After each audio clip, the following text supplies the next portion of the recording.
Bien sûr.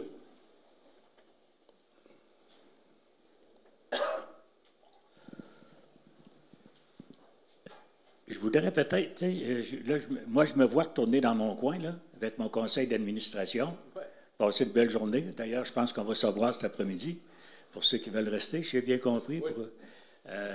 Moi, je regarde, on a un budget, nous autres, de 250 300, à peu près 250 300 000.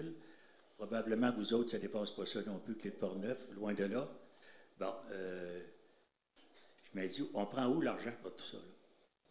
Qu'est-ce que je fais avec mon journaliste à l'heure actuelle qui fait un bon travail? Tu sais, parce qu'il va sur le terrain, on va chercher la place où ça risque de fesser cette semaine, comme la semaine passée à Donnacona, il y a beaucoup d'informations intéressantes. On a mis le focus sur Donnacona. Alors, nous autres, on a l'impression d'avoir fait un très bon travail. Est-ce que le monde l'écoute? C'est une autre histoire. Et après ça, on a décidé pour que l'info CJSR soit encore plus percutant, on a demandé à Aubert de reprendre l'information qui est donnée par Danick et ses collaborateurs, bien sûr, et de faire une infolettre avec. Ça n'empêche pas d'Aubert de pouvoir ajouter des choses, mais tu sais, ça part. Alors, lui, ce qu'il dit, ça part de là. Il y a déjà un lien qui se fait. Est-ce que Clic Portneuf fait la même chose? Est-ce qu'ils ont été à Donnacona passer la semaine? Pas la semaine, mais la journée. Les informations? Peut-être. Oui, bien, puis même que ce soit oui ou non, ça ne change rien. Ce que je veux dire, c'est que comment agencer tout ça? Est-ce que ça existe? Comment tu as appelé ça, ton affaire de presse? L'agence de presse. Une agence de presse dans les coins ruraux comme nous autres? Non, en fait, je ne pense pas. Le seul modèle qu'il y a, c'est la presse canadienne, actuellement. Parce que si on s'embarque dans quelque chose, on fait ça. Là. Ah oui, c'est certain. Et c'est un gros défi. Et comme je disais tout à l'heure, on est confronté quand même avec le Courrier de Portneuf, puis je n'ai rien contre, au contraire, je les aime beaucoup, d'avoir des syndiqués. Bon, ça, là, déjà, on risque de... Parce que j'ai déjà fait des approches avec le Courrier. À une certaine époque, quand Stéphane était là, je pense qu'on avait quelque chose qui était, quand il était avec nous autres à CJSR, et le Courrier de Portneuf avait décidé de mettre fin à ça parce qu'il disait, bien maintenant, avec nos téléphones intelligents, on n'a plus besoin. Je ne veux pas leur prêter des paroles, mais je pense que ça ressemble à ça. Tu me corrigeras, Stéphane, si je me trompe. Ils étaient capables, avec leur cellulaire, de filmer, on va le dire comme ça, et d'aller chercher la nouvelle comme ça, en tout cas. Mais je pense qu'effectivement, c'est un énorme chantier, là, ça a l'air de rien, puis c'est débroussaillé vraiment à petite machette dans la grosse forêt tropicale, c'est vraiment pas évident, là.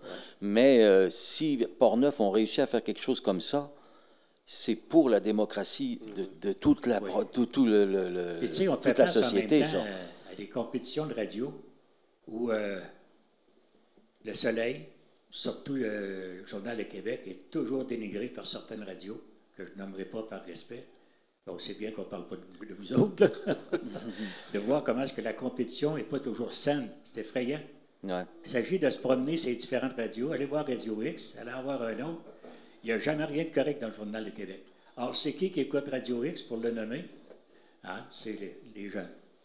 Aller jusqu'à 40-50 ans, peut-être.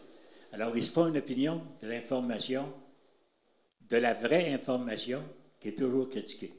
Alors, tu sais, on ne fait jamais rien de beau. Mais pour répondre à ta question de tantôt, dans l'idée que Michel a, CJSR deviendrait plus un diffuseur, un analyseur, si je peux dire, puis il s'occuperait de la culture peut-être, mais l'information brute, il la déléguerait à l'agence de presse. C'est comme ça que... C'est parce que aussi, dans la ligne de ce que vous venez de dire, il y a quelque chose qui vient un peu de me sauter aux yeux aussi, c'est que je remarque que quand on parle des rôles du journaliste et du commentateur, ça rentre souvent en ligne de compte. Les gens ont de la difficulté à faire la différence entre les deux, puis bien souvent... ça m'arrive le matin de m'attaquer au Journal de Québec, mais ce n'est pas au Journal de Québec en tant que tel souvent que je m'attaque. C'est un autre commentateur qui a fait un commentaire qui, pour moi, me paraît incroyable. Mais je comprends comment ça peut être perçu par l'auditeur, d'où l'importance de trouver une façon de bien séparer le rôle du journaliste, du commentateur, de l'éditorialiste, parce que bien souvent... quand il y a des attaques qui sont faites comme ça entre médias, c'est souvent des attaques entre commentateurs plus qu'entre médias en tant que tel. Tu sais, c'est pas nécessairement la station de radio, que ce soit Choix ou une autre, qui attaque le Journal de Québec. C'est plus l'animateur de la station de radio qui attaquent le commentateur du journal parce qu'ils ont toutes les deux des idées fort différentes là, sur un sujet. Puis on sait que, bon, on a juste à penser au tramway, au troisième lien, puis bon... Il y en a aussi que c'est une ligne de direction, là. Exact. Il faut toujours être négatif, ça a l'air que ça passe mieux. Ben, en fait, ça c'est mon opinion personnelle, là, ok, bien. Mais il faut comprendre aussi que le but du média, c'est d'attirer l'attention des gens. C'est un peu comme Facebook, c'est d'attirer l'attention des gens le plus longtemps possible. C'est ça qui est payant. Et le spectacle est devenu justement la stratégie pour être en mesure d'attirer les gens. Mais ça, ce n'est pas du journaliste. Le journaliste, là, lui, le spectacle s'en fout. Là, lui, il informe. Mais l'animateur, le chroniqueur, ben, peu importe qui, l'influenceur, peut se servir de la nouvelle, faire un show. Un spectacle, parce qu'il va attirer du monde. Et ça, c'est un peu malsain en bout de ligne. Parce que le journaliste, lui, s'il veut attirer l'attention, il a comme une tendance, des fois, à tomber dans le spectacle aussi. Parce que son boss est content, le média est content, puis lui, ben, il peut aller chercher peut-être un supplément de revenus ou... en tout cas, il y a quelque chose d'insidieux là-dedans. J'aimerais venir aussi, pendant que j'ai le micro, sur une autre chose qui est intéressante. Comme nous autres à CJSR, là, les conseils municipaux, c'est un petit peu ce que Michel Fleury disait. Là. On ne peut pas savoir, il n'y a pas de code d'écoute, mais on sait que c'est écouté parce qu'on entend parler par les gens de bouche à oreille. Là. Quand ça fait 50 ans que ce n'est pas toutes les municipalités qui ont eu un conseil municipal, ça fait au moins 50 ans que c'est en direct. Quand il y avait 2 municipalités, qu'est-ce qui se passait? Il y en a un qui était filmé ici, en différé. En bas, c'est en direct. Alors, qu'est-ce que ça fait comme différence? Le conseil municipal dure 2h30 parce qu'il y a une auditoire. Ouais. Hein? Au lieu de durer une demi-heure, je sais, j'ai été conseiller municipal 16 ans. Hein? Tout est canné d'avance. Évidemment, on le diffuse au public, mais s'il n'y a pas de public dans la salle, ça va durer une demi-heure. Puis s'il y a un tenant qui vient poser des questions, qui bien souvent sont des bonnes questions, là, on apprend des choses. Mais pour le reste, là, alors je me dis, nous autres, on a, je pense, 5, 6, tu me corrigeras, 4, 5, avec la MRC qu'on diffuse. Alors ça, c'est des choses qu'on ne veut pas perdre non plus, parce que hein, c'est bien évident qu'on est seul à pouvoir le faire présentement. On est équipé pour ça. Ça nous demande des personnes. Et puis, je parlais des codes d'écoute, là, tantôt. Cogeco, on a une très, très belle relation avec eux autres. On ne peut pas demander mieux. Depuis qu'ils ont acheté Derry Télécom, ça va très bien. Et ils ont compris aussi que pour garder leurs abonnés, il fallait passer absolument par le net. Là. Alors, les règles sont beaucoup moins sévères qu'avant. Avant ça, on ne pouvait pas faire du direct en même temps, parce que là, on peut, la plupart du temps. Je ne sais pas, tu me corrigeras, Aubert, je sais que toi, tu as piloté le dossier un peu. En tout cas, c'est tout ce que je voulais dire. Moi, là, puis j'aimerais ça savoir, peut-être cet après-midi, dans le congrès, c'est quoi qu'on peut faire, là? Parce que, comme je disais, je vais retourner avec mon monde, moi, puis il y aurait éventuellement des décisions à prendre. Oui, c'est ça. Des actions concrètes qu'on peut peut-être s'entendre l'après-midi. Est-ce que... Oui, Valérie? Très, très rapidement, je trouve ça très important et très significatif. Le temps, la durée du conseil, ça monte, bien évidemment. Je pense qu'on n'a pas à le redire. Je pense que tout le monde qui est ici ce matin le sait, mais à quel point cette surveillance médiatique dans les élus. J'évoquais en route vers ici, j'essayais de réfléchir à une donnée que je n'ai pas j'ai pas officiellement sous les yeux, mais à l'effet que le taux de corruption, de problèmes démocratiques était directe corrélation avec le manque de couverture médiatique dans une région. Alors, je pense que ça résume bien l'importance et l'objectif même de cette surveillance, ce rôle des médias. C'est ça la santé dont je parlais justement. Voilà, la santé exact. Vas-y. Oui. C'est un petit détail, c'est pas grand-chose, mais je pense que c'est important de le dire pour répondre à la question de Denis. Est-ce que ça a déjà été essayé, ce concept-là, d'une agence de presse régionale? Moi, j'étais sur le conseil d'administration du journal, de la coopérative de journalisme indépendant, qui publiait le journal Ensemble, qui avait un site Internet, et puis qui avait un journal papier aussi. C'est mort, je pense, en peut-être 2018 environ. Donc, c'était vraiment une coopérative de travailleurs, dans le fond, qui était... c'était juste des journalistes, dans le fond. Le directeur, c'est un journaliste, les journalistes, c'est des journalistes, le président, c'est un journaliste, même le gars au ventre, c'est un journaliste, mais qui ne produisait pas d'articles pour le journal, mais même le gars au ventre, c'est un journaliste. Puis je pense qu'on a rencontré une série de problèmes. Je ne sais pas trop exactement ce serait quoi les leçons à tirer de ça. Mais je sais que le financement était très difficile. Puis au début, on avait d'autres coopératives qui nous finançaient parce qu'on avait une affinité d'objectifs, une affinité de structure, dont Desjardins. Puis très rapidement, on s'est rendu compte que, dans le fond, on s'est fait enlever le financement de beaucoup d'organismes qui nous finançaient parce qu'on n'en parlait pas, justement. Ils s'attendaient qu'on en parlera en bien, mais c'était quasiment un lobby de journalisme. On était assez nombreux. On était peut-être une quinzaine de journalistes là-dedans. Partout au Québec, il y en avait à Côte-Nord, il y en avait à Montréal, il y en avait. Puis aujourd'hui, on a toute partie de notre bord, puis il y en a qui ont fait d'autres choses, mais il y a plein de journalistes aujourd'hui, je pense à Simon Van Viette, puis Drew Judge, qui sont encore dans le journalisme, puis tout, mais on l'a un peu abandonné. Ça a été abandonné un peu, là, cette structure-là. Oui, c'est ça. Si tu me permets d'ajouter un point là-dessus, je pense que ça ramène à la première question de base ou la première réflexion de base que j'ai faite, c'est que là, il y a plein d'entreprises médias qui vont devoir faire la réflexion, est-ce que je suis un fournisseur et producteur de contenu ou je suis un diffuseur? Et à partir du moment où on va avoir séparé ça, je pense que ça va aider le financement, parce que l'un des gros problèmes du financement, c'est que ceux qui avaient des initiatives de la sorte sont des diffuseurs. Et à un moment donné, ta bonne vertu journalistique versus ton besoin de faire rentrer de l'argent entre en conflit. C'est indéniablement ce qui finit par arriver en bout de ligne. Là. Et je pense que c'est une réflexion importante que les médias vont devoir faire, c'est moi, je me positionne comment. Et à partir du moment où tu te positionnes comme ça, il faut voir que tu changes un peu ta mentalité et ta façon de faire des affaires. Là. Pour amener mon idée du Soleil et du Journal de Québec tantôt, c'est que à un moment donné, le Journal de Québec, lui, se positionne comme un diffuseur et le Soleil comme un fournisseur de contenu. Bien, il faut voir qu'il y a quelqu'un, à un moment donné, au Journal de Québec, qui dit « Ouais, ça va être intéressant d'acheter des textes du Soleil. » Il faut voir que là, qu'on est conscient qu'on arrive à l'autre étape, là, où c'est plus des compétiteurs directs, là, et que le financement, à ce moment-là, va pouvoir mieux se répartir des deux côtés, où il y en a un, sa job, ça va être, comme s'amusait à dire un ancien directeur de médias, il disait, tu sais, moi, je ne suis pas un média, moi, je vends des autos, je vends des laveuses, tu sais, c'est que là, le diffuseur, lui, va se positionner comme étant celui qui va chercher l'aspect commercial des produits directement, les Ford, les compagnies, les entreprises, et le créateur de contenu, lui, va pouvoir bénéficier plus de revenus qui proviennent de l'institutionnel, de fonds gouvernementaux, de fonds des municipalités. Il peut y avoir une partie de publicité, mais ça va plus être Desjardins qui va dire, moi, je veux que mon nom soit sur votre site Internet en bas. Puis, tu sais, on va aller plus vers des budgets qui proviennent de sources un peu différentes. Bien qu'il va toujours avoir du croisé, là, mais l'aspect et le fonctionnement vont être différents. Je pense que c'est vraiment une des questions que de plus en plus les médias doivent se poser dans l'avenir pour réussir à faire ce clivage-là puis bien répartir les fonds.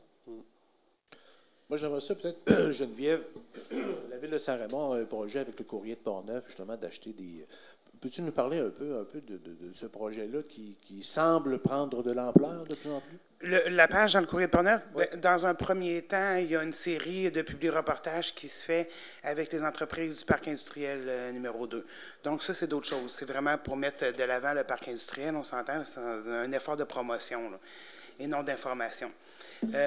La page Saint-Raymond dans le Courrier de Portneuf, pourquoi on l'a pris, c'est que, bon, on le sait, là, le Martinet hebdo local pendant X années là, à Saint-Raymond a fermé.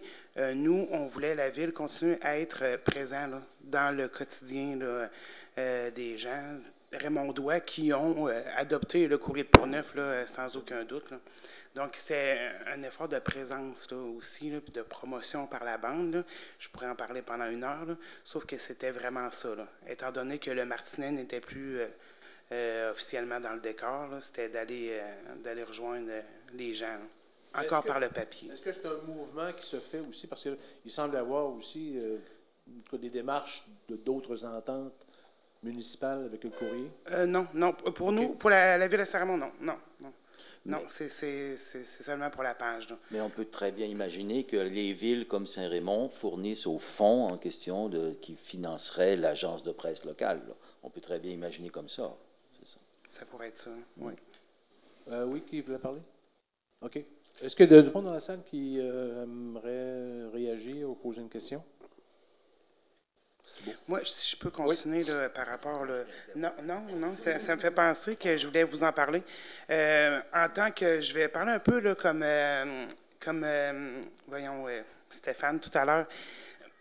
Pour un agent, pour une personne en communication, là, pour une personne responsable, agent, si vient le cas qu'une agence se fonde, ce serait le fun, là, comme Stéphane disait, là, d'avoir une ligne de conduite, là, comment communiquer, là, peut-être une démarche, là, qu'on pourrait s'entendre là, sur la manière de fonctionner. Exactement. Ça, ce serait super. Tout à fait. Puis aussi, oui. Puis dans le fond, là, moi, là, tantôt tu parlais de mesures d'urgence. Là. Oui. Veux pas, là, quand on arrive là, dans des situations là, comme des inondations majeures, là, on veut avoir tous les moyens là, pour communiquer avec, parler à nos citoyens. Si les médias pouvaient avoir du direct. Ah oui. Ça, là, je pense que... On a une radio aussi. La radio oui, est faite pour ça. Si on peut s'assurer d'avoir des journalistes qui vont faire du direct, ça change la donne là, totalement.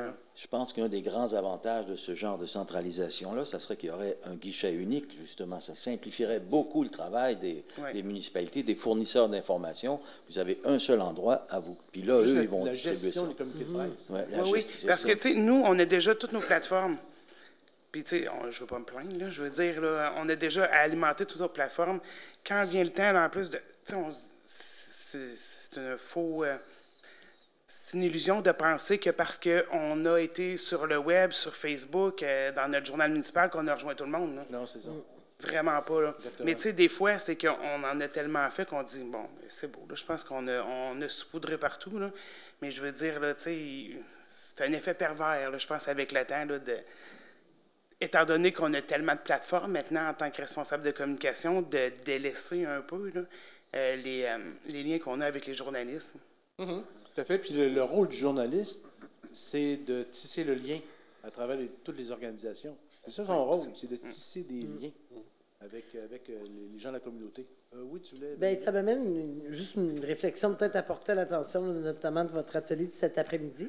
Mais pour avoir été affectatrice, directrice d'information, boss et celle qui, jour, soir, fin de semaine, voit passer à peu près toutes justement les convocations, il y a quand même une réflexion sur l'affectation de tout ça dans la structure même, là, parce que Michel t'évoquait, j'ai un petit peu sursauté lorsqu'on dit facturerait à cette instance-là qui serait le fond. Là.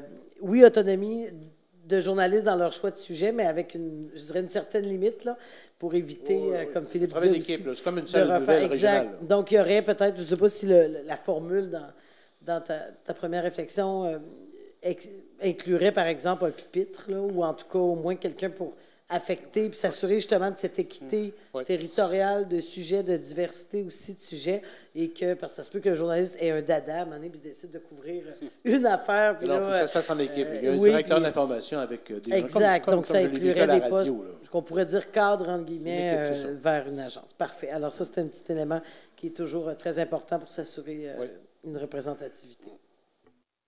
Et aussi, je pense qu'à travers cette création-là, si on va vers ce modèle-là, c'est d'asseoir aussi d'autres joueurs. Je vois les chambres de commerce qui sont là. C'est de voir de quelle façon eux aussi peuvent contribuer au nom de leurs membres, puis de sensibiliser leurs membres à dire, écoutez, on fait une agence de presse locale qui va servir à alimenter tous nos médias. Donc là, que le commerçant, tu sais, que ce soit un commerçant qui s'annonce sur tous les médias ou un commerçant qui a un dada pour un média plus en particulier va être avantagé aussi que sa chambre de commerce contribue à cette agence de presse-là. Donc, je pense qu'il y a tous les intervenants locaux, les municipalités, les différentes instances gouvernementales, les chambres de commerce impliquées dans le mouvement de dire comment on crée ce fonds-là, comment on le détermine, quelle est la quote-part de tout le monde, quel est le coût d'abonnement qui est raisonnable, qui fait que c'est avantageux pour, par exemple, moi, la radio, de m'abonner. Parce que moi, si je contribue à cette agence de presse-là, bien, c'est sûr qu'il faut que j'y vois l'avantage que ça me coûte moins que d'embaucher mon propre journaliste. Exactement. Donc, il faut que j'aie une économie et que ça me permette de dire, bon, là, je vais pouvoir sauver X et réaffecter cet argent-là à autre chose pour améliorer encore le service ou autre. Là. Il y a tous ces éléments-là qui rentrent en ligne de compte. Puis je pense qu'il faut bien déterminer cette structure-là. Pour ce qui est du reste, bien, c'est sûr que le modèle, comme disait Valérie, ça prend. C'est aussi ce que je disais un peu tantôt en parlant de la personne de la Fédération professionnelle des journalistes, c'est que ça prend une salle des nouvelles avec un pupitre qui s'occupe des affectations, puis que cette personne-là est un professionnel, qui a sa carte de la Fédération professionnelle des journalistes, puis qu'on sait qu'il fait, on sait ce qu'il fait.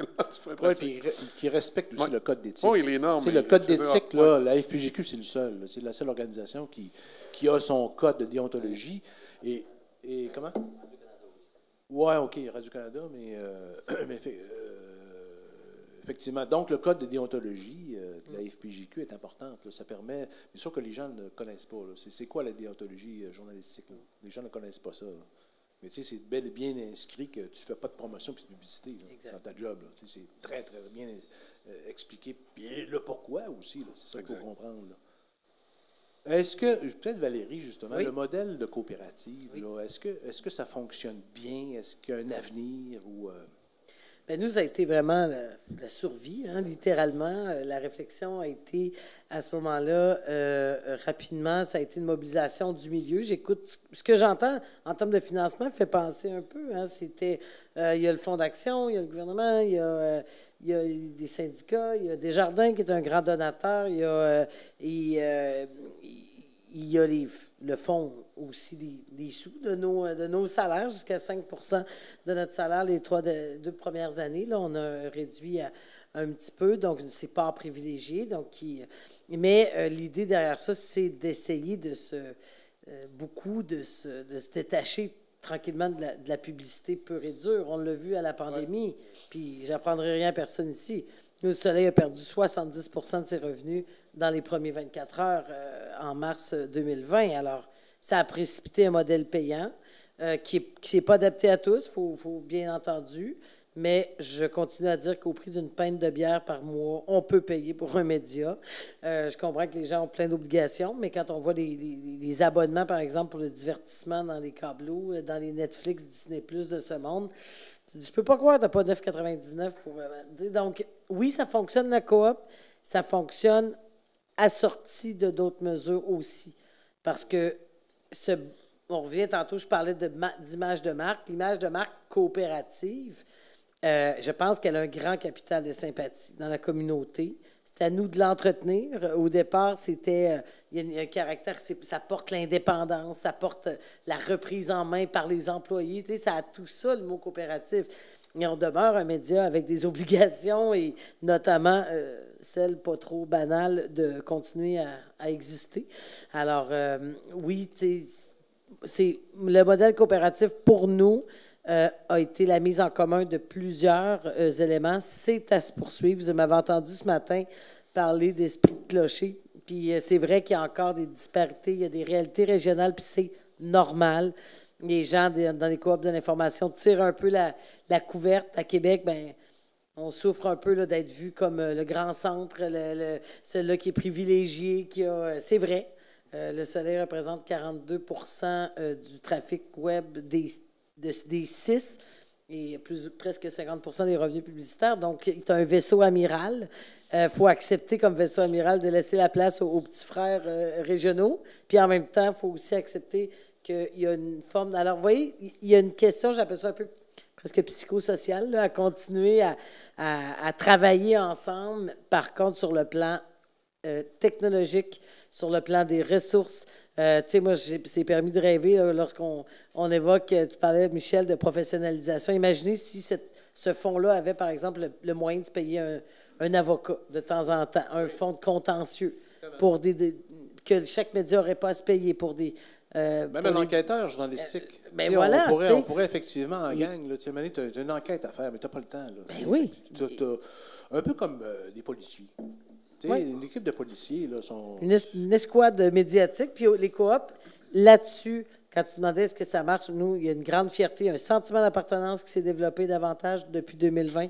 Il y a une mise en commun des effectifs, que ce soit technologique, que ce soit des gens on avait 6 personnes qui occupaient le même poste avant.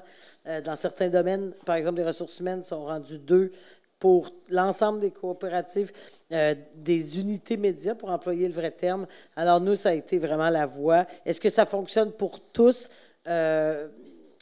c'est difficile, chaque réalité, mais il y a encore du chemin à faire pour se sentir vraiment coop. Et la marque, je termine là-dessus, Philippe en parlait aussi, les gens, ils lisent Le Soleil, ils lisent La Voix de l'Est, ils lisent Le Quotidien depuis 130 ans. Je pense pas qu'ils s'en foutent un peu là, des coops puis des regroupements. Je pense que la marque, il y a une identité à travers ça, c'est extrêmement important. Et moi, ma plus grande fierté, j'ai été à la direction, évidemment, lors du passage, c'est qu'on a réussi à conserver ces marques-là qui sont ancrées dans leur communauté. Denis? Oui, un dernier point. Je pense qu'il faudrait aussi impliquer nos députés, là, ou ceux qui travaillent avec eux autres, qui voient notre cheminement, puis jusqu'où ils peuvent nous aider. Je pense que ça pourrait être important. Au fédéral, on sait qu'ils ne donnent pas grand-chose. On a fait, nous autres, Suzy, je pense, pour le 100 millions du gouvernement. Je pense qu'on avait le droit à 30 millions, tu sais, pour la ristourne là, je ne me souviens plus pourquoi, là, mais... Google. Oui, Google, c'est ça. Il y a un 30 millions qui est disponible pour les organismes comme nous autres, là, sauf qu'il y a des critères qu'on ne rencontre pas, évidemment. Mais c'est ça, c'est qu'on valorise l'écrit journalistique, mais on ne valorise pas la radio ni la télé. Oui, dans ce cas-là, on aurait été disponible si on avait eu assez de journalistes, vois-tu? Oui. Il y a une cote. Pour avoir une subvention, je pense que c'est 5 000 par journaliste, quelque chose de genre. Okay. Environ 5 000. Bon, ça nous aurait aidé, mais en tout cas, on s'est rendu compte qu'on n'était pas disponible. C'est là que le député fédéral pourrait intervenir. Je sais qu'il travaille fort, lui aussi, c'est un ancien journaliste. Alors, non, il a été vendeur là, à la radio. En tout cas, OK, tu parles de Vincent Caron. Non. Non, Joël Godin a été vendeur. Lui, OK, je pensais qu'il avait travaillé dans le monde. Il m'avait dit qu'il avait travaillé dans le monde journalistique. C'est peut-être... en tout cas, Et Vincent Caron a été journaliste en France. Oui. Comme Guillaume Rosier aussi. Ouais. Alors, je pense qu'on devrait absolument impliquer le fédéral là-dedans parce qu'ils en ont de l'argent, mais ils n'en donnent pas. Il a le droit de nous donner 100 $ par année. Il dit merci. Ce que je trouve très ironique, juste pour rebondir. Non, mais j'aime ce que M. dit parce que on dit on veut valoriser l'information, justement, puisque là, le 100 millions, là, vous rappelez que c'est partout au Canada. Donc, imaginez-vous si Radio-Canada est encore admissible à ça, si la presse écrite a le gros bout du bâton, puis qu'au final, à part du Lion, c'est du quoi? On évoquait du 21 %, je crois, pour les radios privées à peu près. Ça veut dire autant la petite radio de Vancouver que, tu sais, c'est complètement fou. Mais ce que je trouve ironique, effectivement, puis c'est bien démontré, c'est que le gouvernement fédéral dit on veut valoriser l'information, la diversité d'opinion, la démocratie, puis en même temps, il faut avoir l'argent d'avoir des journalistes pour être admissible à avoir de l'argent. Alors, c'est l'ironie de la chose. Donc, il faut courir aussi après. Il faut aller voir comment ça va être distribué. Il faut quasiment s'inscrire. Et pourtant, c'est le gouvernement fédéral. Ils ont juste à sortir la liste du CRTC, puis nous envoyer des chèques, puis pas nous demander d'aller perdre notre temps sur des plateformes à répondre à 32 questions. C'est ça. Philippe, comment on voit justement l'avenir, peut-être? Est-ce qu'il y a des pistes de solutions? Ce que je retiens des échanges extrêmement intéressants, par ailleurs, autant en avant que dans la salle, c'est qu'on s'entend tous pour dire qu'on a besoin de gens professionnels dont le métier, puis j'irais même jusqu'à dire la passion, c'est de revirer cailloux puis de trouver les couleuvres. Puis on a besoin de gens qui créent de l'information, pas juste du contenu, mais de l'information, puis qu'on soit dans les institutions, qu'on soit dans les chambres de commerce, qu'on soit comme simples citoyens, on a besoin d'avoir cette information-là, puis on a besoin de passer des messages. Le problème, c'est que le modèle qui prévalait jusqu'ici semble plus viable financièrement. Puis l'autre problème, c'est qu'on vit un bouleversement technologique notable, voire sans précédent, qui fait en sorte que les courtiers dans tous les domaines, on a l'impression qu'ils sont moins utiles parce qu'on peut faire, ou on a l'impression de pouvoir faire la même chose, ou parfois la plus-value qui est associée, ou la symbolique qui est associée, ou la reconnaissance qui est associée à certains métiers comme le journalisme, par la force des choses aujourd'hui, parce que, comme citoyen, on a moins confiance aux institutions, parce qu'on reconnaît moins les institutions, puis leur symbolique aussi, évidemment, les journalistes en paient le prix. Donc, il faut réinventer un peu le bouton à 4 trous, avec peu de moyens financiers, Puis on est toujours pressé pour, il faut trouver la meilleure idée, mais il faut la trouver pour hier, puis il faut la financer pour avant-hier. Fait qu'on est un peu dans ça, c'est le portrait. Maintenant, vous avez dit qu'il faut faire appel à nos élus. Où sont nos élus? Je pense qu'à partir du moment où un milieu se mobilise avec un projet porteur, où tous peuvent y trouver leur compte, bien là, on a les conditions gagnantes pour que les élus embarquent dans le bateau. Parce qu'oublions jamais que les élus, c'est ceux qui ont le plus et qui ont le moins besoin des médias. Si on veut s'attaquer à la démocratie, le premier levier qu'on fait sauter, c'est les médias. Parce que les médias, bien, c'est tannant, parce que ça pose des questions, puis que ça veut dire autre chose que ce qu'on veut dire. Puis en même temps, en démocratie, lorsqu'on veut se faire élire, puis qu'on veut faire une campagne électorale, puis qu'on veut rejoindre les gens, on a besoin des médias. Donc, à partir du moment où le milieu est mobilisé, où le milieu a un projet, puis s'entend sur un projet, puis qu'on est capable de montrer aux élus de tous les paliers, autant municipaux, québécois que fédéraux, qu'il y a quelque chose d'intéressant, bien, probablement qu'on a un contexte qui est peut-être plus facile que ce que ça a déjà été pour essayer des nouvelles choses, parce que là, on réfléchit à tout. Puis, tu sais, la presse écrite, dans 5 ans, ne sera pas la presse écrite d'aujourd'hui, parce que l'intelligence artificielle est capable de faire des choses qu'avant, on avait besoin de 3 personnes, un micro, puis un téléphone. Tu sais, moi, quand on m'a engagé à l'université, on m'a donné un téléphone sur mon bureau, là, je n'y ai jamais touché depuis que je suis arrivé. Tu sais. Alors, bien, il y a une anecdote pour dire que les institutions ont encore des réflexes qui, aujourd'hui, ne font plus de sens. Pourquoi je n'aurais un poste téléphonique? Ma mère m'appelle puis je ne réponds pas. Si c'est important, elle va me texter, tu sais. Bon. Mais c'est la même chose. On communique quotidiennement différemment. Donc, il faut aussi repenser nos façons de faire circuler cette information-là. Puis comme collectivement, on se pose beaucoup de questions, si quelqu'un ou un groupe d'organisations arrive avec un projet qui semble se tenir, je pense que les élus vont tendre l'oreille, parce qu'ils ont besoin de vous, puis ils n'ont pas nécessairement intérêt à ce que demain matin, dans le comté de Portneuf, l'information ne circule plus, parce que ça va être la perception des gens sur leur travail qui va changer aussi. Est-ce qu'il y en a qui veulent rajouter dans la salle? Oui.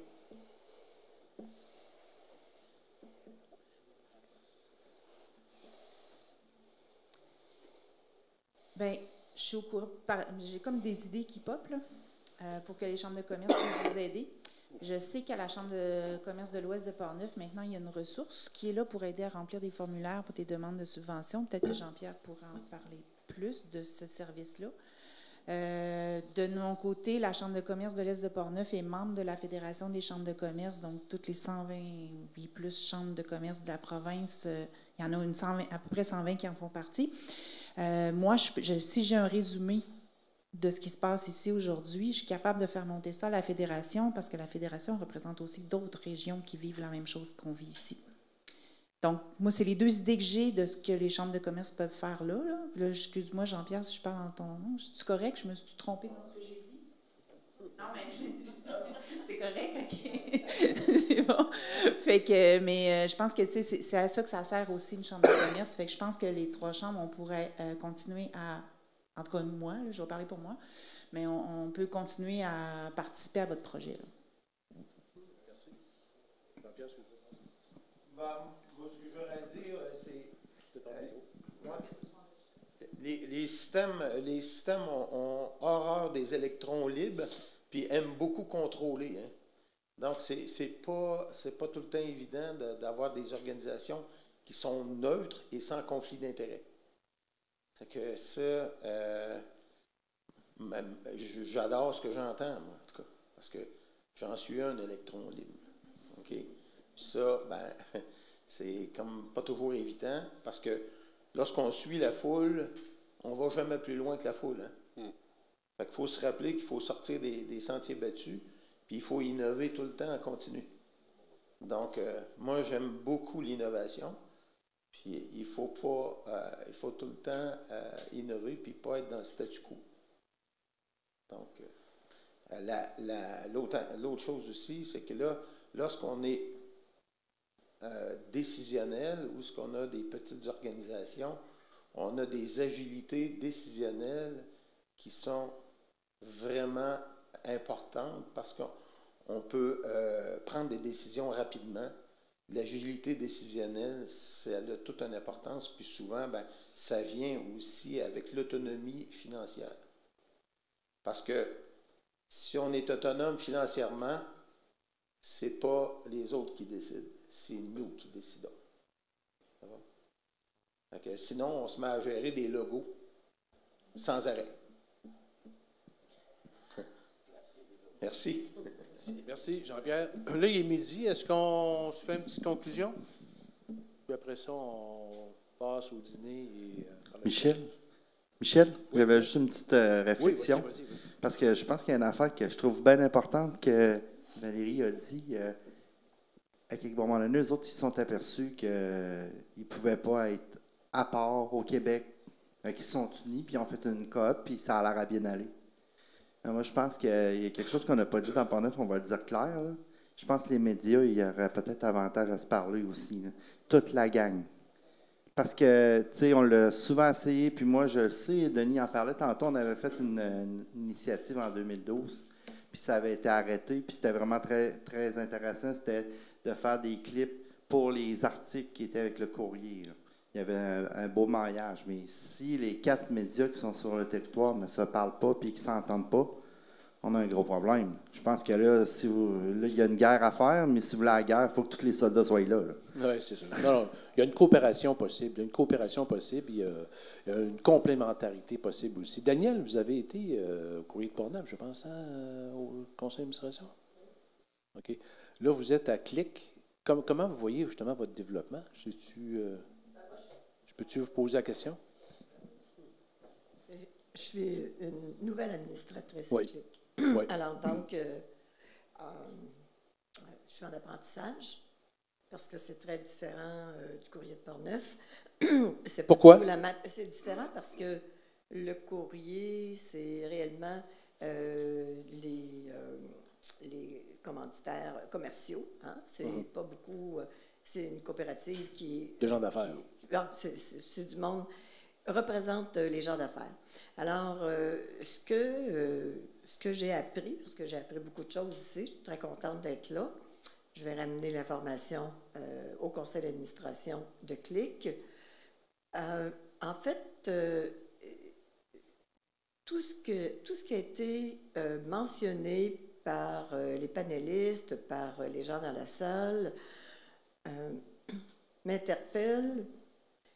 Pour la simple et bonne raison que, pour moi, j'ai toujours pensé que Portneuf, c'était un tout.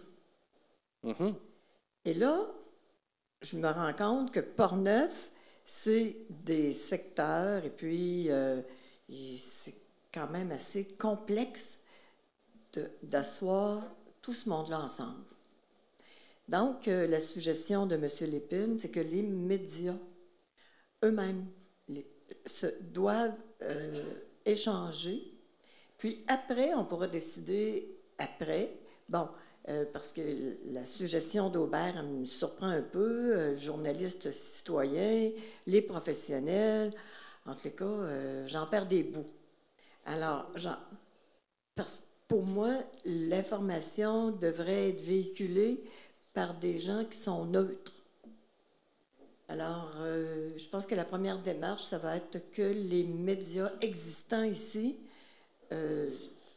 échange et puis en bout de ligne que notre beau Portneuf rayonne dans Portneuf et ailleurs aussi. Oui. Bon, alors c'est ça. Alors moi j'étais au Courrier de Portneuf au tout début quand ça allait super mal. Hein? C'était une période assez difficile. Vous êtes une femme d'affaires. Oui, en premier. Merci, Daniel. Est-ce qu'il y en a d'autres qui aimeraient rajouter des choses avant qu'on passe à la conclusion du panel? C'est beau? J'aimerais peut-être préciser quelque chose. Puis je vais parler tranquillement, puis je vais penser à ce que je dis, parce que je ne veux pas insulter personne, mais ça va peut-être être dur un peu ce que je vais dire. Mais il faut bien comprendre ce qu'on parle aujourd'hui. On parle d'une agence de presse indépendante qui n'appartient pas au Courrier de Portneuf, qui n'appartient pas à Choc FM, qui n'appartient pas à CJSR. Ce n'est pas les employés du Courrier de Portneuf, ce n'est pas les employés de Choc, ce n'est pas les employés de CJSR, c'est les employés d'une agence de presse qu'on aimerait voir naître, auquel chacun des médias qu'on vient de parler pourrait s'asseoir ensemble et dire on y contribue pour qu'ils nous donnent de l'information, qui ensuite, nous, on fera ce qu'on a à faire avec.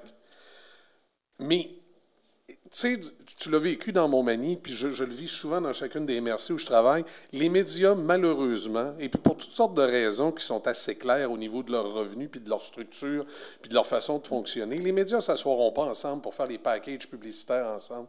Je ne m'assurerai pas avec le courrier de Portneuf pour aller voir le Festival Blues de Donnacona puis proposer un beau package publicitaire. Parce que je sais qu'il y a un des deux médias qui va essayer de tirer plus fort puis qui va essayer d'aller chercher la plus grosse part du gâteau. Puis c'est normal parce qu'on essaye tous de survivre là-dedans.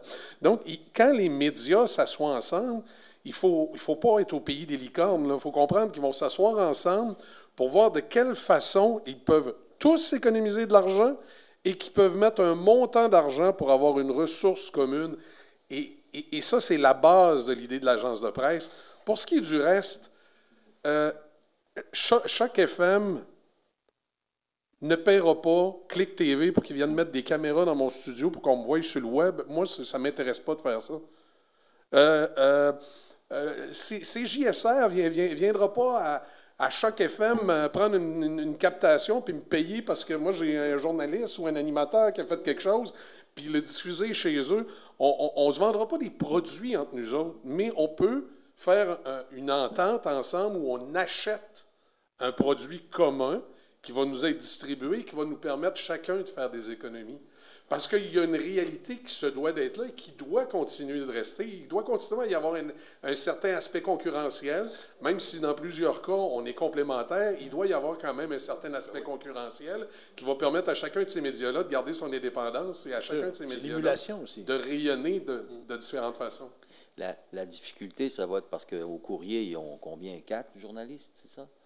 3. Il faudrait qu'ils renoncent à ces journalistes-là pour les prêter, les laisser aller à l'agence de presse. C'est toute la difficulté de l'entente va être là. Pour ce qui est d'un journal à l'écrit, je comprends qu'il y a une bonne réflexion à faire là-dessus. Mais justement, est-ce que, et ça revient à mon journal de Québec tantôt, justement, est-ce que le Courrier de Portneuf est un producteur de contenu ou il est un diffuseur? À partir du moment où il décide qu'il sera un producteur de contenu, bien, qu'il devienne le cœur de cette agence de presse-là, puis qu'il lâche la pub qu'il vend, là, en partie. Là, tu comprends? Alors, je pense pas que le Courrier de Portneuf va faire ça. Ils vont vouloir continuer à être un diffuseur. Je pense qu'ils ne sont pas là de toute façon. Fait que, parlant en leur nom, je me sens pas super à l'aise. Oui, c'est vrai, ils sont pas là. Je pense qu'il faudrait... c'est pas parlant en leur nom. Dans mon cas, je suis juste en train de faire une réflexion que est-ce que le Courrier de Portneuf veut être un diffuseur pour amener à la réponse de l'agence de presse, c'est est-ce qu'ils veulent être un diffuseur de contenu ou un producteur de contenu? S'ils sont un diffuseur de contenu, bien à ce moment-là, c'est la question que tu avais, Aubert, c'est qu'effectivement, à ce moment-là, soit qu'ils se départissent d'une partie de leur effectif journalistique et qu'ils l'envoient vers l'agence de presse, ou qu'ils la gardent, mais qu'ils la fassent contribuer à un produit de diffuseur, qui est de faire de l'éditorialisme, de faire de la chronique, de faire du publi-reportage, à ce moment-là, qu'il l'envoie de ce côté-là. Mais ça, c'est une décision qui leur appartient. Là. Mais moi, ce que je suis en train de dire, je ne suis pas en train de parler pour eux, je suis en train de dire les options qui se présentent à eux sur la table. Et si leur option, c'est de continuer exactement dans le modèle qu'ils ont présentement, ça les regarde, ils peuvent continuer dans cette direction-là, mais de quelle façon, vraiment, ils vont réussir à le rentabiliser? Là. Mais si je peux parler justement pour CJSR, parce que là, on le connaît plus. Oui. On a 2 journalistes à temps partiel, plus un journaliste à temps plein. Dans cette perspective-là, je ne sais pas comment... C'est ça, de ça qu'il faut parler, justement, avec les autres médias, exactement. Là. Exact, parce que dans cette perspective-là, CJSR se retrouve devant la même situation. Est-ce que je laisse aller mon journaliste... dans ce cas-ci, s'il y en a 2, l'agence n'en a peut-être pas besoin de 2, mais est-ce que je laisse aller un de mes journalistes, mettons, qui va devenir un employé de l'agence, qui ne sera pas un employé de CJSR, et là, mon autre journaliste restant, je l'affecte à faire autre chose, qui est journaliste culturel ou de la couverture autre, sportive, exact. Comment je réaffecte cette ressource-là? Moi, je sais bien que demain matin, il y a une agence comme ça, j'aurai plus de journaliste à Choc FM. Je vais plutôt prendre un de mes animateurs et je vais l'attitrer lecteur de nouvelles. Ça va être sa job. Puis si j'ai un journaliste qui est en poste à ce moment-là, que je dois réaffecter à d'autres choses, bien là, je vais trouver quelque chose dans la programmation. Il va peut-être être plus commentateur, chroniqueur à l'intérieur d'une émission d'affaires publiques que journaliste. Tu sais, c'est ça le point, là, que, comme je reviens au début, que l'entreprise média doit décider, suis-je un diffuseur ou un créateur de contenu journalistique. Et là, de se positionner avec ça. C'est sous cet angle-là que les médias locaux doivent s'asseoir et discuter ensemble. Parfait. Geneviève, peut-être? Moi, la question que je me pose, c'est certain qu'on peut en parler cet après-midi. Est-ce que ça a été mentionné qu'il y avait un besoin de journalisme dans Portneuf? Est-ce que c'est le politique? Là, je ne sais pas, ça vient d'une organisation. Est-ce que tu as eu la demande qui a fait en sorte que... non, c'est mon constat, moi. C'est ça. Okay. Je l'ai pratiqué. Ça fait 15 ans que je couvre le territoire, puis je vois la découverture, puis je vois la tendance où on s'en va. Puis moi, parce que j'ai pris ma retraite, j'ai eu du temps à consacrer là-dessus, mais quand je travaillais, je n'avais pas le temps de m'occuper de ce projet-là. Là, c'est plus... mais je pense, en tout cas... mais non, ça vient vraiment de mon constat, puis ma pulsion de pouvoir, à tout le moins, arrêter la dégradation, puis qu'on puisse penser à quelque chose d'intéressant, parce que je trouve que le métier de journaliste, c'est un métier extraordinaire, puis particulièrement en milieu rural. Oui. Puis moi, je rêve qu'on soit autre chose que des transmetteurs de conférences de presse, puis qu'on fasse des recherches, vraiment. Je rêve d'avoir cette possibilité-là. Vous le faites déjà, là, quand même. Là. Hein? Il y a des belles choses qui se font quand même déjà. Oui, tout à fait. Tout à fait. Justement, c'est que je trouve qu'on est bien équipé. C'est juste qu'on ne se coordonne pas. Portneuf, il est équipé comme TVA. Mais il y a tout ce qu'il faut pour faire du direct. C'est ça. J'ai vu tout ça. C'est l'équipement parfait pour pouvoir produire justement en direct. Puis, mais en même temps, on fait le constat développer la complémentarité. Mais si j'ai un mot de la fin à dire, félicitations. Puis ça me fait vraiment plaisir de pouvoir participer à cette démarche-là. Merci. Est-ce que... Peut-être, qui veut faire en tout cas? C'est sûr que Philippe, j'aimerais ça l'entendre. Valérie, rapidement, en gros, effectivement, donc, richesse des échanges, un bon panel aussi très, très diversifié. Là, on se rend compte à quel point ça rejoint tous les enjeux dont on parle depuis des années, mais que ça vient un peu cristalliser. Donc, l'industrie, les effectifs, les besoins, la diversité des revenus, la crédibilité, la crise de confiance envers la population. Comment la résorber? C'est avec cette notion de compétence, d'indépendance, d'autonomie. Je pense que c'est des mots qu'on a entendus beaucoup aujourd'hui. Alors, merci, puis longue vie à ce projet, Michel. Merci.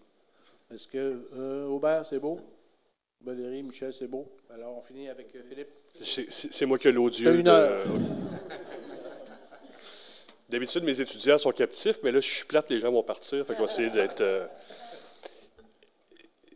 Les échanges qu'on a eus ce matin nous rappellent que c'est des enjeux très concrets, très quotidiens de comment boucler un budget, comment boucler une parution, comment faire un reportage. Puis je pense que je vais finir plus mettant en disant que ces combats quotidiens-là, au final, c'est le combat de la démocratie.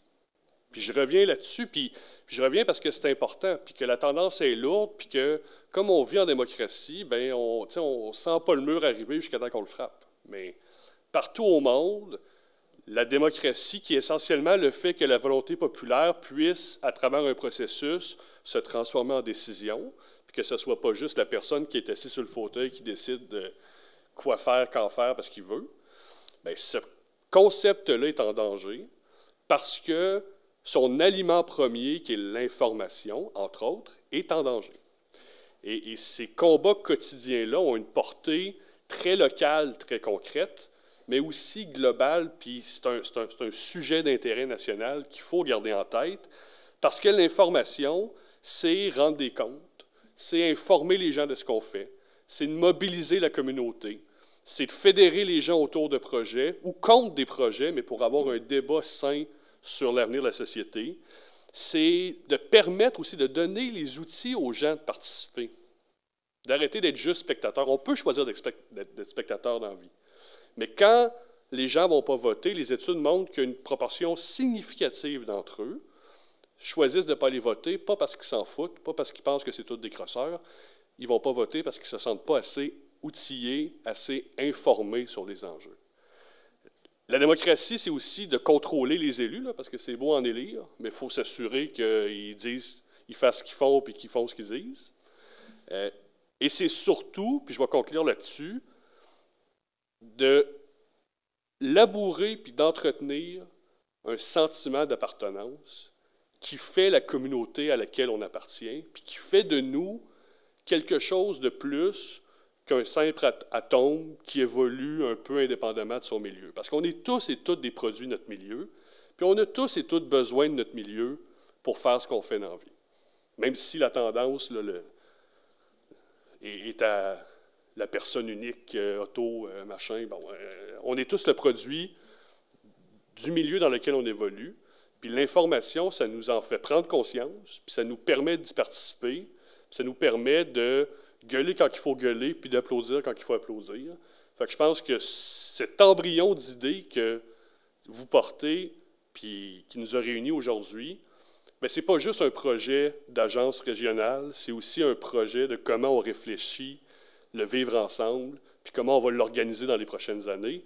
Et là-dessus, je vous lève sincèrement mon chapeau, parce que c'est important, et peu de gens auraient l'audace de le porter. Alors, félicitations, puis je vous remercie tout le monde.